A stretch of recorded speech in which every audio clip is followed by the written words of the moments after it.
मेरे हाथ में ये एक न्यूयॉर्क टाइम्स का एक एडिशन है और इसमें डेट लाइन यरूशलेम है और इसके जो Safia Michael D shear report कर रहे हैं।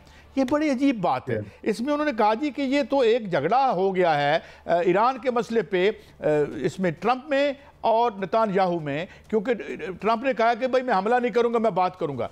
बट मोर इंटरेस्टिंगली उसने हौती से एक वायदा या एक अंडरस्टैंडिंग की है कि भाई खुदारा हमारे जो जहाज़ हैं ये जो इन पे तुम ये अपने बम ना मारो, हम तुम पे हमला नहीं करेंगे। तो ये क्या डाइकॉटमी है? क्या ये जो नए मिसाइल्स आए हैं वारफेयर में, जिन्होंने पूरी सिक्योरिटी एनवायरनमेंट तब्दील कर दी है, जंग का कैरेक्टर तब्दील कर दिया है, is this brought Trump to the position where he is now ready to talk to Iran and Houthis? जनाब बासत साहब, देखिए ईरान के साथ तो पहले भी 4 राउंड्स तो ऑलरेडी ओमान और रोम में हो चुके हैं और वहाँ पे तो बातचीत हो रही है और बिन नेतन्याहू की तो ये ख्वाहिश है कि वो किसी तरीके से इसको सारे मामले को सबोताज करे। लेकिन ट्रंप चूंकि हम उनकी जानते हैं, उनकी तबीयत को जानते हैं कि वो चाहते हैं कि कोई अपनी लेगेसी, क्योंकि उनका यही लास्ट टर्म है और वो चाहते हैं कि अपनी लेगेसी ऐसी कायम करके जाएं जिसमें एक लिहाज से एक पीस हो, कुछ थोड़ा बहुत। वो नोबेल पीस प्राइज़ की जानिब भी देख रहे हैं, तो क्योंकि वो कॉन्फ्लिक्ट या वॉर वगैरह नहीं चाहते अपने इस सारे अरसे में। तो मुझे तो नज़र आ रहा है कि जहाँ ईरान, अभी देखिए ना सऊदी अरब पहुँच गए हैं, पहला जो उनका विज़िट है वो ही सऊदी अरब है, इसराइल नहीं है। तो उनका एक माइंडसेट बताता है कि वो अपनी इकॉनमी को ठीक करना चाहते हैं, इसलिए वो सऊदी अरब भी गए हैं, अभी यूएई और कतर भी जाएंगे। तो मुझे लगता है कि कहीं ना कहीं हमारे लिए भी फ़ायदा मंद होगा, क्योंकि आपको याद होगा कि ट्रंप ने साहब ने जो ट्वीट किया उसमें कश्मीर का भी जिक्र किया, तो भारत के भी थोड़ा कान से खड़े हो गए हैं इस वक्त। लेकिन ये है कि ट्रंप का जो मिजाज है और जो वो एक कुछ आउट ऑफ द बॉक्स चीज़ें करना चाहते हैं, उसमें हम जैसे ममालिक के लिए, ईरान के लिए भी कुछ स्पेस हमें मिल जाती है ताकि हम चीज़ों को उनके दौरे हुकूमत में ठीक कर सकें। अच्छा बासत साहब, एक और बड़ी इंपॉर्टेंट डेवलपमेंट हुई है पिछले दिनों में, जब ये एनिवर्सरी थी सोवियत यूनियन की जंग की जिसमें फतह हुई और हिटलर के ख़िलाफ़ 23 मुल्क वहाँ पर थे, मौजूद थे। और कहा से जा रहा है, इंटरप्रेट ऐसे किया जा रहा है कि लोगों की और मुल्कों की ख्वाहिश है कि वेस्टर्न हेजेमनी जो है उससे हम निकलें और ये जो नया पावरफुल ब्लॉक इमर्ज कर रहा है led by China and Russia, अब इस तरफ दुनिया देख रही है। How much credibility you lend to this theory sir? देखिए अब ये हम, देयर इज नो डाउट कि एक यूनिपोलैरिटी का वक्त था जब सोवियत यूनियन कोलैप्स हुआ और उसके बाद एक फेज था जबकि US used to call the shots. लेकिन अब वो फेज खत्म हो गया है। अब no matter how preponderant US is, लेकिन वो अकेला दुनिया के मामलात को रन नहीं कर सकता। बहुत से पोल्स इस्टेब्लिश हो रहे हैं और इस दौरान हम देख रहे हैं कि यूरोप और अमेरिका के दरमियान भी बहुत से प्रॉब्लम्स क्रिएट हो गए यूक्रेन जंग की वजह से।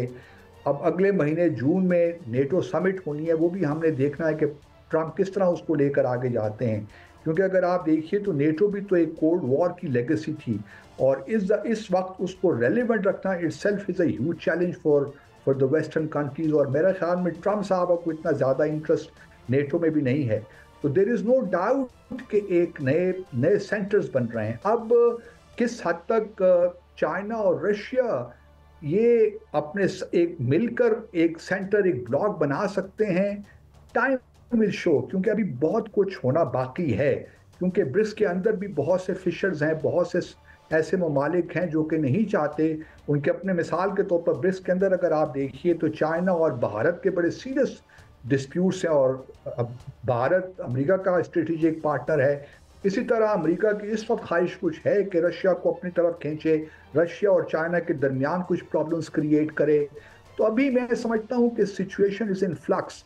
कोई कतईयत के साथ कुछ नहीं कहा जा सकता, लेकिन ये ज़रूर है कि माशाल्लाह पाकिस्तान ने अपने आप को सही पोजीशन किया हुआ है।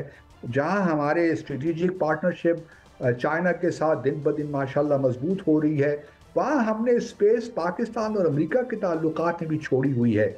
और चूंकि ट्रंप ने एक कमिटमेंट दी है या ख्वाहिश का इजहार किया है कि वो कश्मीर के मामले को इस डिस्प्यूट को सेटल करना चाहते हैं, तो हमारे लिए अच्छा मौका है कि हम ट्रम्प साहब को इंगेज रखें।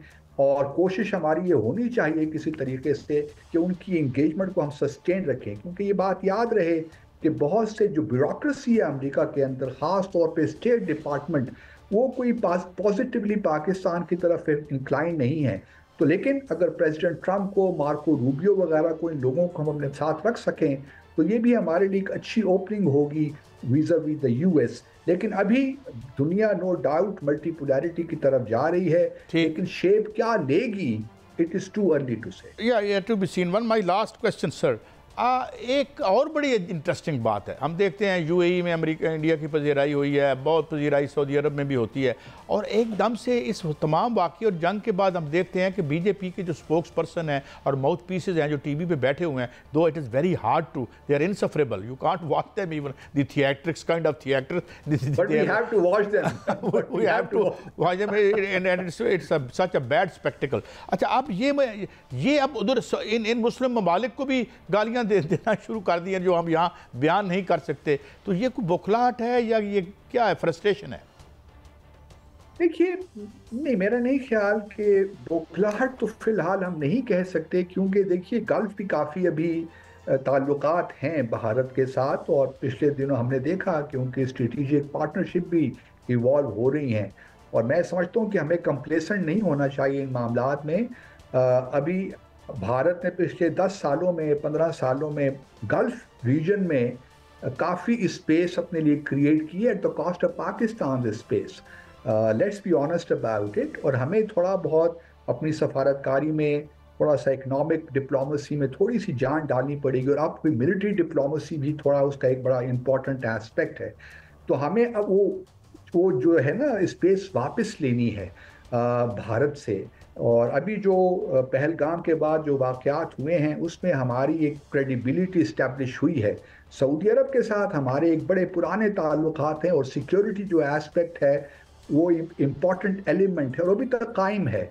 इसलिए सऊदी अरब के साथ भी हमारे ताल्लुकात उससे होने चाहिए, ख़ास तौर पे इकनॉमिक साइड पे, जहाँ स्ट्रेटेजिक लेवल पे हमारे ताल्लुकात हैं, वहाँ इकनॉमिक अभी जो फैक्टर है वो कम है, एक्सेप्ट कि हमारे वहाँ पे लोग काम कर रहे हैं, वहाँ में रेमिटेंसेस। बहुत शुक्रिया वासिफ साहब, it is always a great pleasure to have you on the show, very much for guiding us. नाज़रीन, हम एक ब्रेक की तरफ बढ़ते हैं, मगर ब्रेक से जाने से पहले अब बहुत अहम इश्यूज़ हम डिस्कस करेंगे, ख़ास तौर पर जो टेक्नोलॉजिकली उसको शिकस्त हुई है, जिस हद तक हम बता सकते हैं। दो इंतहाई माहिर लोग हमारे साथ होंगे, major general retired Raza Mohammad साहब और जनाब air marshal retired Masood Akhtar साहब। वो हमें बताएंगे कि वो टेक्नोलॉजी थी या क्या था जिसने एकदम से दुनिया को बियॉन्ड रिकग्निशन तब्दील कर दिया, जो सिक्योरिटी एनवायरनमेंट है।